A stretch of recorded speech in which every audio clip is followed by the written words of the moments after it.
Mégahertz. Petit podcast pour de grands effets, pourvu qu'on s'aligne et qu'on se connecte, parce qu'on est en orbite et il est important de se connecter. Mégahertz. Je m'appelle Ebi, je suis infirmière en psychiatrie et créatrice de ce podcast, Mégahertz, ou MAG dans la barre de recherche. Mégahertz parle principalement de santé et de bien-être, mais pas que. Il a pour objectif de démystifier et apporter de la lumière sur des réalités scientifiques et spirituelles insoupçonnées. C'est aussi l'envie de partager tous ces sujets qui m'animent, qui me caractérisent, héritage, transmission, identité, mes valeurs, nos histoires, nos savoirs.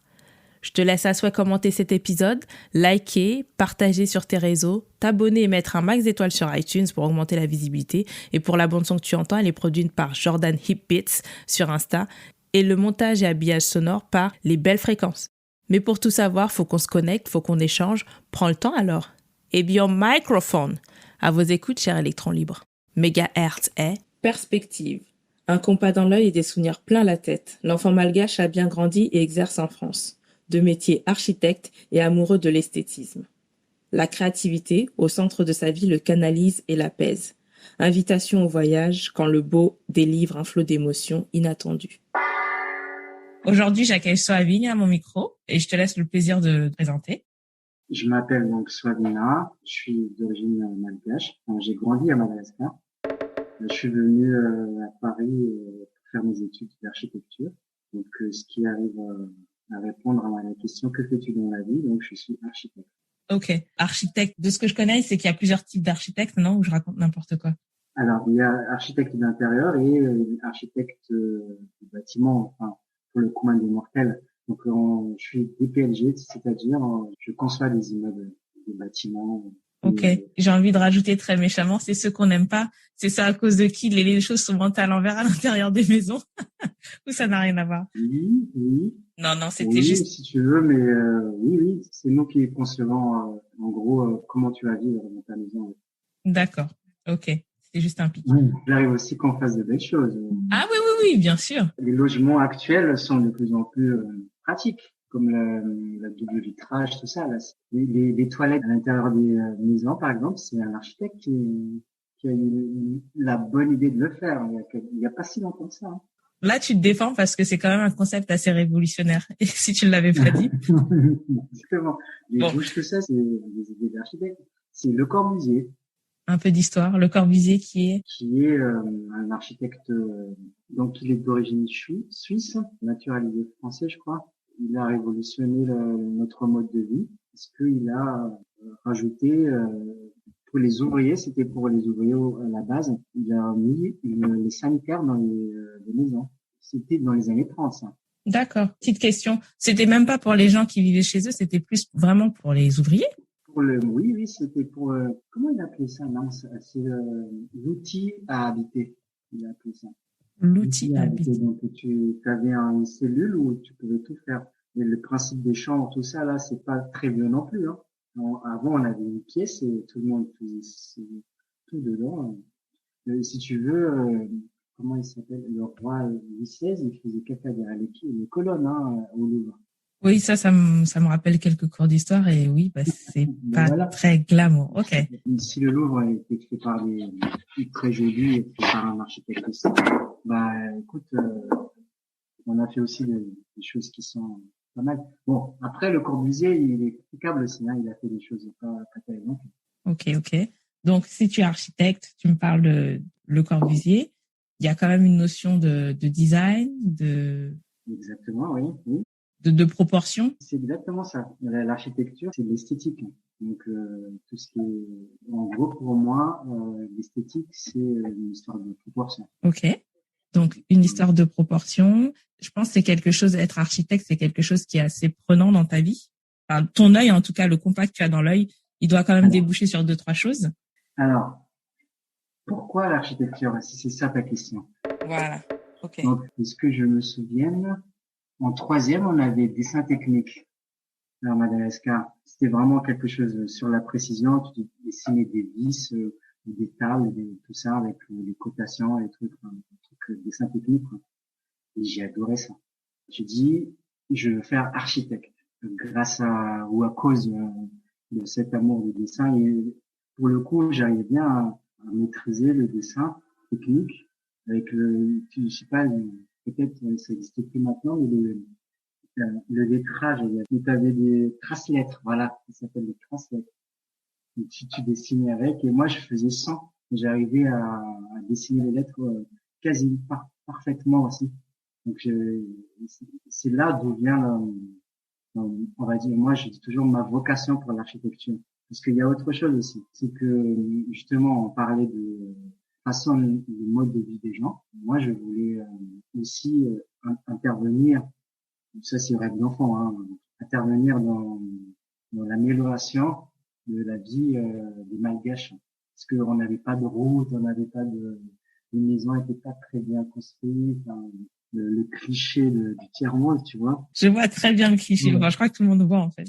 Comme on dit, le cliché est pas toujours une vérité. Oui. Effectivement, je suis né dans les années 70, tu vois. Enfin, fin 70, il y avait pas de confort matériel, on va dire. Pas de route, que des pistes. On va dire roots. Voilà, roots, c'était à la roots. Ouais, on va se dire ça. On va dire ça. Oui, mais on a tendance à y retourner maintenant, finalement. Mais ce n'est exactement, c'est qu'une histoire de cycle et de recommencement. Juste un petit détail, tu as parlé de traces-lettres. Je sais pas trop, tu parles de calligraphie, de quoi parles-tu exactement? Traces-lettres, c'est des pochoirs à lettres, si tu veux, voilà. D'accord. C'est des pochoirs à lettres. Tu avais des lettres prédessinées dans une espèce de règle, et tu traçais les trucs. Je pense que ça existe plus maintenant. Ça doit exister au musée. Tout le monde utilisait ça, même à mes débuts d'études d'architecture. Ah bon? Moi, j'en avais pas besoin parce que j'ai tracé les lettres assez, enfin, assez bien. On va dire, oui, de manière bien proportionnée en tout cas. Oui, oui. Du coup, c'est un genre de tampon ou ça n'a rien à voir? C'est vraiment un pochoir. C'est vraiment C'est un pochoir. Ok. Un pochoir à lettres, on peut dire ça comme ça. Mais je ferai mes petites recherches et du coup je verrai. Mais en fait, c'est quand même un beau chemin de vie parce que tu as réussi. C'est pas donné à tout le monde de vivre son rêve d'enfant, en fait, de suivre sa passion, de suivre ce qui nous met en joie. Mais déjà, well done, belle paire de manches. Je tiens à dire que puisqu'on parle d'architecture, il y avait aussi ma mère qui était agent de banque. On va dire, elle a complètement raté sa vocation, elle, parce qu'elle dessinait super bien. Et elle a monté une société de menuiserie, d'ébénisterie, où elle dessinait les meubles. Alors, ok. Donc ta mère était agent de banque, j'ai bien compris, Oui, banque, argent, oui. Et elle a monté une société de menuiserie qui n'a rien à voir avec la banque. Rien à voir. D'accord. Elle dessinait les meubles, elle les faisait faire. C'est comme ça notre famille a gagné de l'argent pour le coup, parce qu'elle a, en plus de ça, elle avait un talent de commercial, elle arrivait à vendre des trucs super chers. Et c'est grâce à ça que j'ai pu faire mes études en France. Du coup, il faut rendre à César ce qui appartient à César. Ma mère était gauchère et je suis le seul gaucher de ses enfants. Et du coup, pour qu'on arrive à notre sujet, c'est pour ça que, on va dire, j'ai entre guillemets un talent pour le dessin. Mais c'est très beau, enfin, de voir comment nos parents influencent, impactent. C'est très beau. Et oui, elle me forçait enfin, je voyais ce qu'elle faisait, tout ça, et elle m'avait forcé à fabriquer des tables et tout ça, les vacances d'été. Donc, ça aussi, ça a bien contribué à ce background, on va dire, d'architecture et de dessin. C'est marrant parce que j'aime bien dire que, en vieillissant, avec la longue expérience que j'ai de la vie, que parfois nos parents nous forcent à faire des corvées qui n'en sont pas tant que ça avec le recul, en fait. C'est un biais de découverte et voilà, à la suite. Ça m'a servi toute ma vie. Je me repose encore dessus. C'est marrant, hein, c'est 2-3 ans, hein, même 2-3 étés, hein. Ça fait ça en effet, ça a changé ma vie, quoi. Entre ça et on a une ferme, hein, on avait à se faire. Donc on a des rizières, on avait des vaches, on avait des cochons, tout ça. Ça nous forçait à travailler à la ferme aussi, tu vois. Mais déjà, ma mère, elle avait cette vision de autosuffisance dans la vie. Donc c'est ce qui est en train de se faire maintenant, hein. Les gens, ils sont en train de revenir à l'autosuffisance. Tu plantes toi-même ton riz, tu plantes tes légumes, tu fais tout toi-même. Et c'était ça son truc. Et on arrivait à faire de l'excellent pour vendre en plus. C'était marrant. Donc elle me forçait, je sais piquer le riz, tu vois, je sais traire les vaches. J'ai pas beaucoup pratiqué le but, mais j'ai l'impression quand tu fais au bon moment, tu oublies pas. Ouais. Parce que le dessin là, la menuiserie, tout ça, je crois que je devais avoir entre 8 et 10 ans, tu vois. J'ai appris là, je les ai jamais oubliés. Je fais des maquettes, je faisais des maquettes d'études en école d'archi ou même dans le travail. C'est tout ce que j'ai appris quand j'avais 8 ou 10 ans qui ressort. Comment c'est les bois, tout ça, c'est toujours resté. Tout ce que je bricole en ce moment, c'était cette période-là. Ça a été ta patte, ça a été ton inspiration, ça t'a imprégné, quoi. Oui, oui, exactement. Quand tu parles, j'ai l'impression d'avoir un architecte multifonction. Architecte, mais pas que. Alors, c'est ça le truc. C'est un architecte si dans la méthodologie, s'il doit savoir s'adapter. C'est D'accord. ça, en fait, quand tu fais des études d'architecture, si on t'apprend pas à faire un appartement, on t'apprend la méthode comment faire l'appartement. C'est pour ça que l'architecte il s'adapte. Si tu me demandes de faire un bâtiment pour une bibliothèque ou un musée ou des logements ou un aéroport, donc on saura toujours s'adapter. Après, bien sûr, il y en a qui sont spécialisés dans des branches, mais normalement, un bon architecte est capable de s'adapter. Ok, c'est pas du tout une dimension que je soupçonnais de ce corps de métier, en fait. Le métier d'architecte est très mal connu. On est toujours dénivelé. La première chose que tu m'as dit, c'est à cause de nous que les trucs sont à l'envers. Désolée, c'est le seul souvenir que j'ai concret du métier d'architecte. Je suis désolée, mais voilà. Les ponts, tout ce qui est les jolis. Enfin, prenons le pont de Normandie, par exemple, tu vois, c'est dessiné par un architecte. Il y a un ingénieur qui est un ingénieur architecte, tu vois, des jolies choses. J'ai parlé du Louvre, c'est un architecte qui est derrière ça. Qu'est-ce que tu aimes bien comme bâtiment? Enfin, Notre-Dame, tu vois, c'est un architecte qui est derrière ça. C'est un métier très mal reconnu. Oui, je comprends ce que tu veux dire. En fait, de ce que tu dis, on garde que les éléments négatifs de ce métier, alors qu'il y a tellement d'autres éléments positifs qu'on relève même pas. Et c'est vrai, hein. Et je reconnais totalement. C'est assez marrant, hein, parce que il y a que les métiers comme la finance ou l'ingénierie, enfin les trucs un peu barbants qui sont valorisés. Enfin, tu es trader, oh c'est génial, et qui sont bien payés, qui sont très bien valorisés. Moi, pour ma part, ça c'est vraiment des choses, je dirais pas futiles, mais inintéressantes par rapport à l'architecture. L'architecture, il y a tellement de choses dedans. Il y a de la sociologie, il y a de l'anthropologie, il y a de la psychologie et de l'esthétique. Ah, il y a la finance aussi, parce que moi, je travaille pour une boîte, une agence d'architecture qui fait que des logements. On se bat tous les jours contre les financiers, les financiers, les promoteurs. Tu vois, eux, ils pensent que fric. Et nous, on essaie de dire quand même, il y a des gens qui vont vivre là-dedans. Il faut que ça soit esthétique, c'est important. Tu vois, la joie de vivre. Eux, c'est non, là, ça vous enlevez, ça coûte de l'argent, ça sert à rien. C'est un combat de tous les jours. Non, je disais, c'est l'urbanisme de la ville un peu en fait. Comment est-ce que c'est en lien ou ça n'a? C'est le système. C'est un promoteur, il est là pour se faire de tout simplement. Mais nous, on est là pour faire de belles choses. Donc le tir, il y a un choc. Ça peut donner de belles choses. Hein, après. On se débrouille, ça va. Hein. On se débrouille. D'accord. Ok. J'ai l'impression qu'en fait, à l'heure actuelle, on est tous soumis aux mêmes contraintes. C'est l'argent. L'argent prime avant toute chose. Oui. Dans tous les corps de métier. Mais oui. Mais pire que ça, c'est les guerres, tout ça, tout ce qui est décadence, c'est de l'argent. Donc c'est pas que les métiers. Heureusement qu'il y a les métiers pour nous garder un peu la tête haute, tu vois. Qu'est-ce que je voulais dire? Parce que tu m'as dit que l'architecture, c'était de belles choses. Et moi, c'était énormément de choses. Et je t'ai aussi approché par rapport à ce que je t'ai déjà vu dessiner, qui était pas de l'architecture, mais qui était du beau aussi. Après, tu nous as déjà expliqué comment cette passion était née, ou peut-être qu'il y a une nuance, parce qu'en fait, c'est étroitement lié avec l'architecture de ce que j'en comprends. Moi, je pensais que c'était totalement différent, mais en fait, pas du tout, pour le coup. Est-ce que tu veux bien nous en parler? Donc, ce qu'on disait tout à l'heure, l'architecture, c'est une histoire de proportion. Alors, quand on était à l'école, donc on nous a appris à dessiner dans les proportions.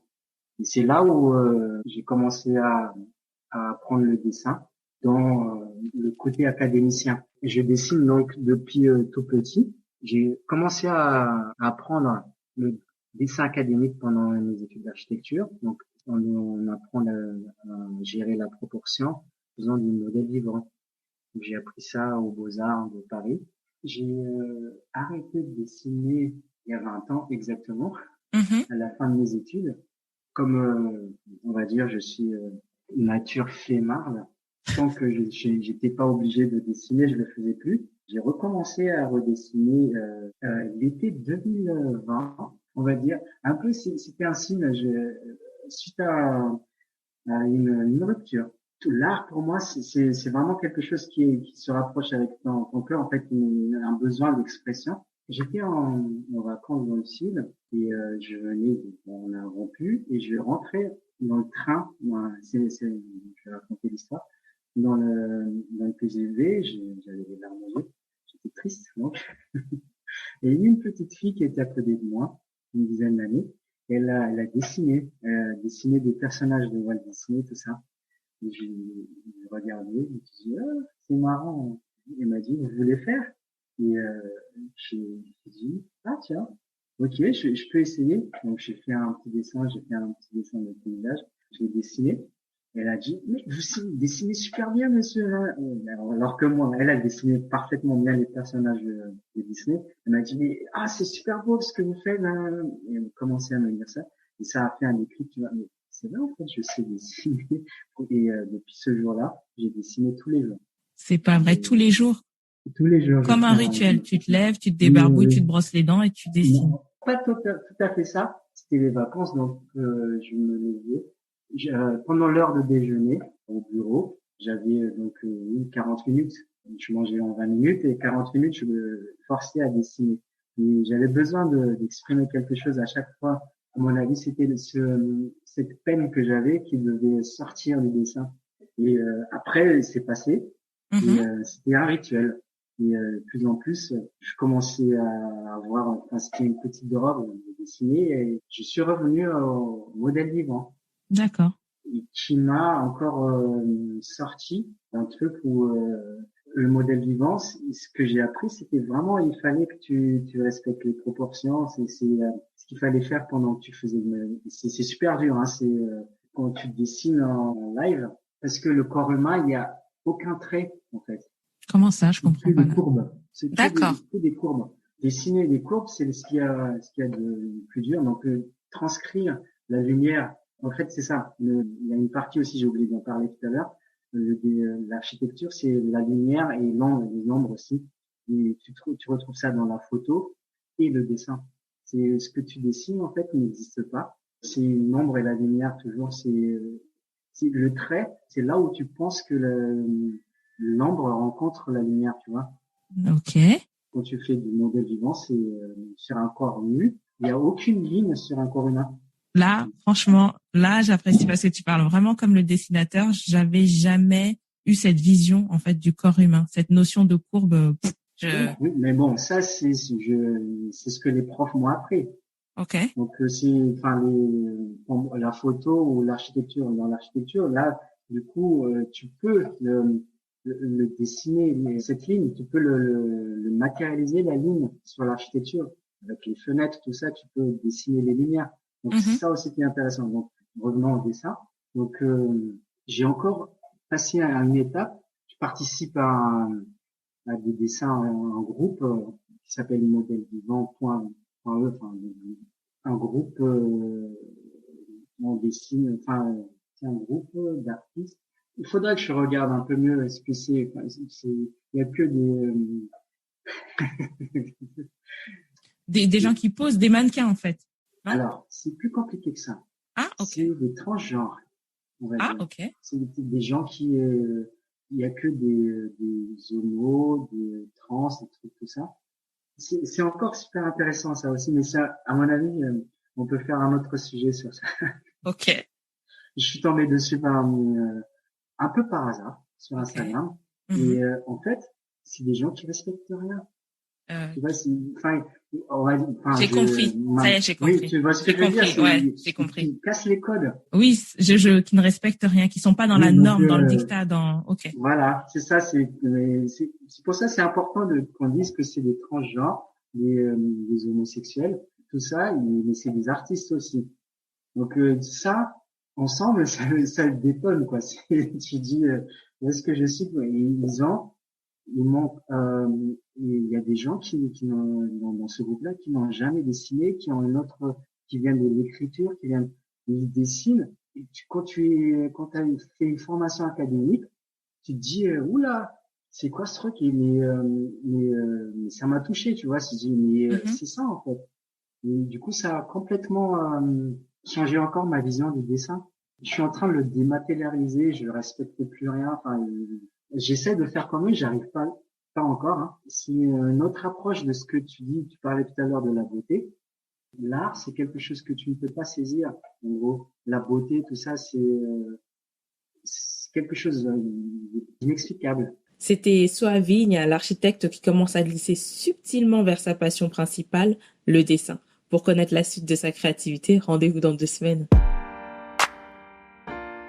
En espérant t'avoir fait vibrer un peu, n'hésite pas à commenter, liker, partager, t'abonner, à mettre un max d'étoiles sur iTunes pour faire décoller Megahertz, que tu peux aussi retrouver d'ailleurs sur Instagram au nom d'Ebio Microphone, montage et habillage audio, les belles fréquences sur Insta, production du jingle Jordan Hip Beats. C'était Ebio Microphone. À très vite sur les ondes.